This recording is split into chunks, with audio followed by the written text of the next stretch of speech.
Greetings and welcome to this edition of Positronic Hypersonic. I'm Barry P. Cook, and I'm here to talk to you about the latest episode of X-Men 97. It was called Life, Death, Part 2. So it continues the story from the episode from 2 weeks ago, the part of the episode that had to do with Storm, which was called Life, Death. As the episode starts, we are out in space where the Kree are being attacked by the Shi'ar forces of Empress Lilandra, as Ronan tries to marshal their forces against the attackers but fails. Lilandra, meanwhile, announces her engagement to a very much alive and walking Professor X, who's using an exoskeleton to walk, before Charles urges her to relocate her throne to Earth so he can be with her and be home. On Earth, the evil owl adversary psychologically tortures Storm as she tries to heal Forge, who was wounded 2 episodes ago by the owl, but Forge manages to banish adversary to the desert with magic.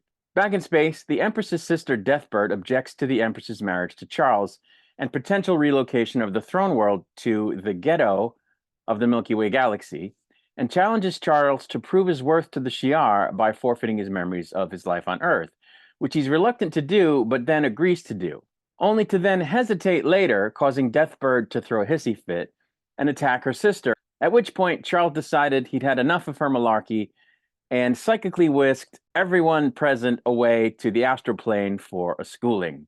Meanwhile, back on Earth, Storm goes with Forge to the desert to find a plant to heal him with, whereupon she's attacked by Adversary again, against whom she fights back by refusing to continue believing she's not a good enough being, which allows her to regain her powers before she gets the plant and heals Forge, after, of course, fighting off Adversary. Back in the astral plane, Charles teaches the Empire leaders that the axiom might is right and conquest-based imperialism are wrong, but his lesson is interrupted by a sort of psychic scream. I felt a great disturbance in the Force, as if millions of voices suddenly cried out in terror and were suddenly silenced.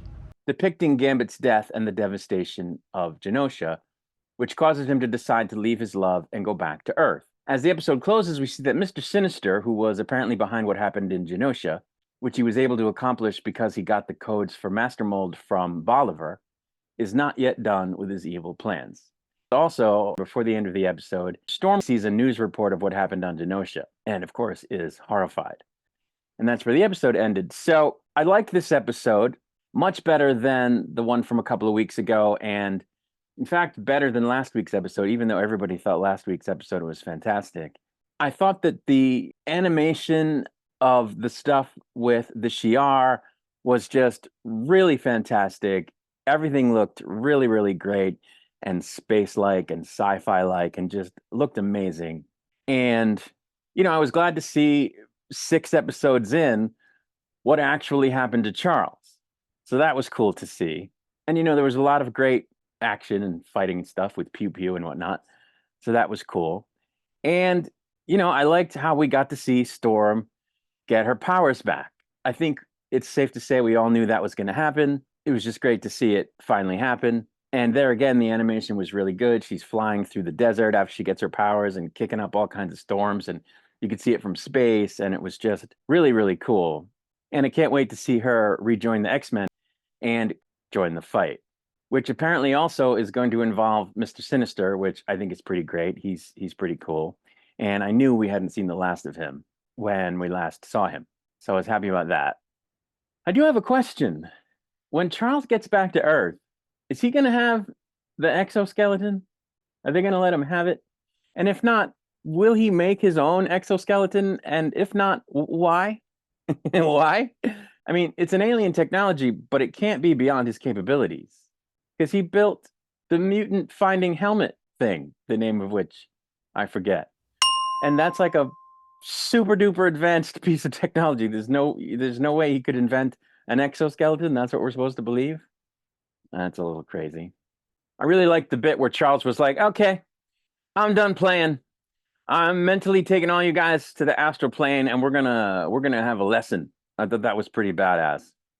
But that's really it. I mean, it was a very good episode and it didn't really have anything in it that I didn't like, unlike last week, which freaking killed Gambit and all that stuff that I did not like at all. And it wasn't goofy like the episode before, so I really liked it, and I'm looking forward to next week. With that, I'm going to get out of here. I'll, of course, be back to do a recap and review of next week's episode once it's released. Until I return, I wish you peace and long life.